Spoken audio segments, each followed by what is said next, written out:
Well, it is good to be home. Can I just say that? I feel like I don't really miss Iowa weather, but I miss you all when I travel. And I think I'm going to be home for a little while now. I was looking at my taxes, and I may have a decent return. I couldn't decide if Cancun was an option this spring or not, but I'm thinking it's probably out of the question. But it is great to be back. Just a couple of notes this morning before we read our scripture. First of all, I want to tell you about my Lenten discipline this year, and then invite you to think about your Lenten discipline as well. So this is our first Sunday of Lent, and Lent is, it's supposed to be a reflective time for us, right? I think one of the worst things that we can do in the church is try to skip over this season of Lent in which we are supposed to think about the things that are happening in our world, thinking about our own sinfulness, and what it is that we hope for through this period of time that brings us to the resurrection of Christ. Right? And so it is an important thing, but we can't dwell too much on this self-reflection and self-pity and the things that we can kind of end up in rabbit holes, right? We have to focus on the hope. And if there is a time in our history where we need more hope in this world, I don't know where that is, in my life especially. Some of you have more years on yourselves than I do on mine, but right now I feel a lot of brokenness in this world, and it's weighing on me pretty heavy. That is to say that this time period for us should be a time where we begin to ask some big questions, are called to action, to move, and to rely on our community here to join together. And so I hope this Lenten journey for all of us is a time period for some self-reflection, some time of prayer, and of fasting. That being said, there is a new prayer wall in our narthex. I'm pretty crafty. I care so much about prayer, I even buy LED lights to light this thing up so you can see it, all right? There are 32 functions on that light strip. So if you don't see it this week and don't use it, let me tell you next week, if you have epilepsy, you should avoid the narthex. Because I will make it flash until you see that there is a prayer wall in the back of the church. We want to be together in prayer as we join together in this Lenten journey. And so there are prayer cards on the table. Simply just wrap your prayer up. You can fill it out and then stick it in the chicken wire. We'll collect those and be in prayer with you. If it's something you want the community to know, we'll share that through our prayer chain. If it's something private or you want in the bulletin, we'll do that as well. But we invite you to use that as a tool, even if you take one home this week and then bring it back next week with things that are on your hearts throughout the week as we come together. Last but not least, before we read our scripture, this outfit that Joel told me this morning doesn't look too good. I think I was told some people dress up for church. I want you to know I am wearing this all 40 days of Lent. So instead of wearing a clergy robe all 40 days this year, I am wearing the same 7 articles of clothing for the 40 days of Lent. Now, Sunday is my mini Sabbath, so I don't have to wear it on Sundays. However, I'm going to bank up a couple of my Sundays for an event that I need to not be wearing this, and aka post-surgery. And so I'm going to be wearing this. I'll tell you that you can totally smell my Indian food from dinner last night on me this morning. And so if you think that I haven't showered in a while, I washed them on Saturday. And my goal is to wash them every 3 days. And just know that you're going to see a lot of this t-shirt and these jeans and these clothes for the next 40 days. For me, this is a time of solidarity with our brothers and sisters in Guatemala. It's about living minimally, and I'm excited about this journey as we continue on. I'm very cold this morning, however, so let's hear from the scripture as we dive in today. A reading from the psalmist. To you, O Lord, I lift up my soul. O my God, in you I trust. Do not let me be put to shame. Do not let my enemies exult over me. Do not let those who wait for you be put to shame. Let them be ashamed who are wantonly treacherous. Make me to know your ways, O Lord. Teach me your paths. Lead me in your truth and teach me. For you are the God of my salvation. For you I will wait all day long. Be mindful of your mercy, O Lord, and of your steadfast love, for they have been from of old. Do not remember the sins of my youth or my transgressions. According to your steadfast love, remember me. And for your goodness' sake, O Lord. Good and upright is the Lord, therefore he instructs sinners in the way. He leads the humble in what is right and teaches the humble his way. All the paths of the Lord are steadfast love and faithfulness for those who keep his covenant and his decrees.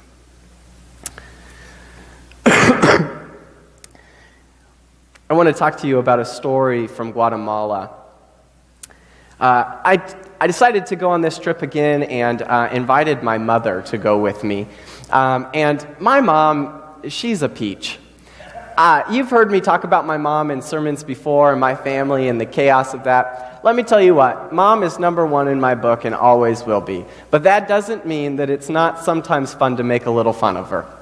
And you can ask anybody on the trip from February, my mom goes 190. She wants to see everything she can possibly see, and she will ask every question imaginable.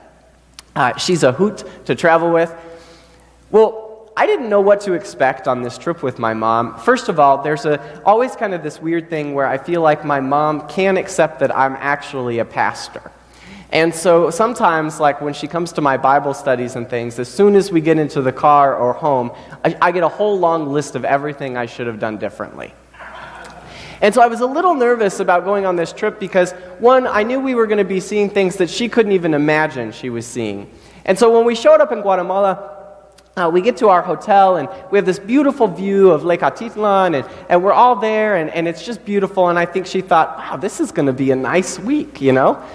We had a couple days, we chartered an extra boat to go see Panajachel on the north side, and toured the area, and so we're all enjoying our time there. And then it comes time to do the work. And I was there, and we get into our first truck to head out into the mountainside to do our work. And they load us in the back of these little Toyota, like S10-sized trucks, and we're all standing there. And there's like these 90-degree angle turns as you come down the mountainside. And so everybody's holding on. We had one person in our group who was constantly dealing with motion sickness. And so I think by the end of the trip, she said, I'm getting used to it as long as I don't look outside of the vehicle. But there were days even where I was feeling uncomfortable about the trek. Well, the first day we get there, and we drop off half of our site in town, and then they keep driving us further out of town. And we pull up, and there's this giant bridge straight out of Indiana Jones. Right? A little like one-way bridge for people to walk across over this giant ravine with a creek running over it. And I am just like a little kid, right? I'm excited about the opportunity to jump up and down on this bridge as other people are trying to cross on the bridge, because of course that's what I'm going to do. The other people in our group were not super excited about it. Nitsa, being one of them, was not very happy with her pastor. She probably had some ill thoughts about me as she tried to cross the bridge. We get across the bridge thinking, okay, we're here. And then they begin to tell us that we are going to be hiking up the mountain to get to the house where we need to go. And so we begin this hike. We had people falling, we had people tripping, and we felt like by the time we got to our work site that we had done all the work we needed to do for the day. The first day is always an enjoyable time. We were building a stove and a house that the kitchen hadn't really been built yet, but attached to. And we worked with Marvin and Lewis, and they were absolutely hilarious. They were teaching us how to do some dances, and I learned how to do some grout work and some mudding, right? And people were really good this trip about making sure they took pictures of me when I was actually working, so that you would all know that I do some physical labor. We got to another house, though, later in the week, our last day on the work site, and got to visit with this family. And it was a fantastic experience. I did more concrete work there. But it was that day not even the day where I watched my mom begin to change, but it was that day where really, truly understanding the level of poverty that we were working in began to set home for all of us.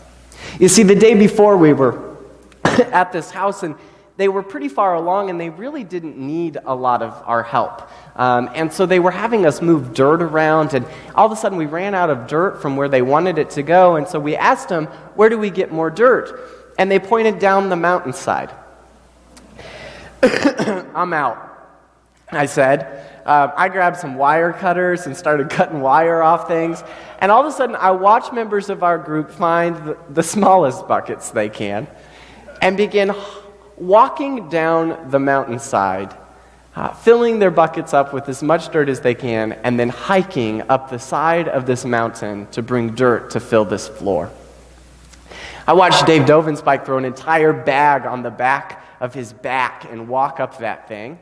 And I'm watching my mom and the rest of the gals come up with these 3-gallon buckets. And all of a sudden, there was this random person there. I didn't know where he came from. We thought maybe he was with the contractors. And he filled this whole bag, threw it on his back, and came up. And all of a sudden, he comes around the corner, and my mom is like holding the bag up underneath him almost. And it almost looked like she was actually pushing him and not holding the bag. I think she was making it worse than better. And he dumps his bag, and then he left. And we asked, where did he go? And they said, oh, he doesn't work for us. He was just helping out today, just doing one load. We got into the truck that day, or in the van that day, and I looked at my mom, and I just saw these tears running down her face. And she said, Sam, when I watched him haul that up the side of that mountain, I looked down at his shoes. And he was wearing sandals that were broken. And here he is doing this work. And he's not even getting paid. It's not even his house. But he's here doing this. And she said, all I wanted to do was take off my shoes and give them to him. We began to have that conversation about how you can give them shoes, but at the end of the day, it doesn't fix the economic inequality that they're living in long term. And plus, Mom, your shoes are pink. It was hard for all of us that day to see what was happening in this world. That next day at the house we went to, there were chickens on the dirt floor as we were pouring concrete to prepare 4 new bedrooms for this house. We're in this little confine. I swear to God, there were like 20 chickens. And if there is anything I'm scared of in the world, it's roosters. And they laughed at me the whole day as the roosters would come up as I was mixing concrete in a bucket.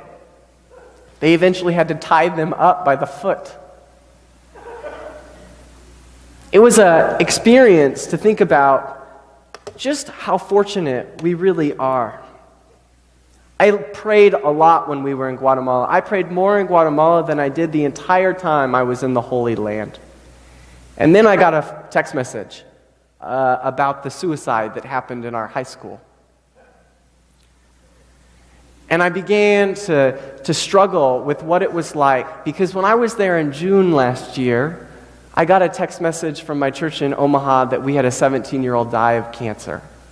And I thought, how strange is it, again, that I am in this beautiful place working alongside some of the most amazing people I can't even believe to begin to explain and talk about. And this happens again. I got text messages from people in the school and my youth group asking, what do we do? How do we respond? Parents asking me to reach out. And all of a sudden, I just began to melt. I began to think about, man, when we think we have so much, and I'm here in this place of so little, and I can only imagine the things that burden us, the things that we put on our shoulders are so heavy. And in halfway or just down south, not too far, these people wouldn't be burdened with those things at all, but in our hometown, those burdens become enough for a young person to end their life. Started to get really upset about it. And then I got home, and I was so happy to be home, and then the Florida shooting happened this week. Holy cow. Yesterday, I was so angry with my Facebook, I almost had to completely deactivate it. It was as if the whole world was flooding in with opinions about things that most of us really don't fully understand, but we all think we're entitled to all types of things, and I got myself in trouble. Somebody put a meme up that said, 9/11 happens and we don't ban airplanes. Why should we ban guns? I immediately began to type, well, we didn't ban airplanes. However, we went through quite some extreme measures to beef up security in our airports to make sure that this never happened again. And then I sat there and I thought, no comment I ever make on Facebook is going to change anyone's opinions about gun rights. And furthermore, I don't even know if this whole conversation about the Florida shooting is about gun rights. Mental health is thrown out a lot, talking about it. I know one side says it's a mental health problem. One side says it's a gun problem. I read an interesting article about how it's a parenting problem. I liked that one. And some people talk about school security.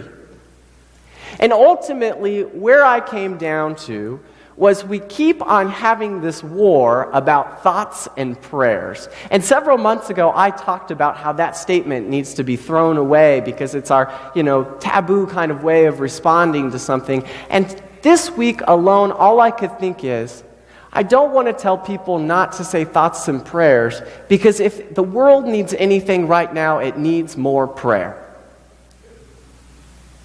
And yet our prayers have got to be a call to action.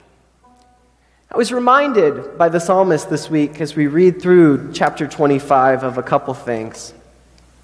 First of all, this is an acrostic in the original language. And so the critiques on this poem say, the poet really didn't say probably everything he wanted to say because he was trying to stick within his poem parameters, right? And yet there's some beautiful things happening here. First of all, he comes to prayer by saying, I'm lifting up my soul.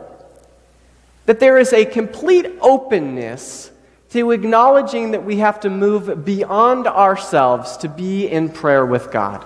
To lift out of ourselves and lift our soul above the physical that we're entrenched in, the chaos that we're surrounded in, and say, here, God, I am open. I am open to hearing and open to speaking. And then he goes, don't let me be put to shame. Well, why would we be put to shame? And there's shame used 3 times in relationship to each other here. Don't let me be put to shame. Do not let those who wait for you be put to shame. And then let those people who are treacherous be put to shame.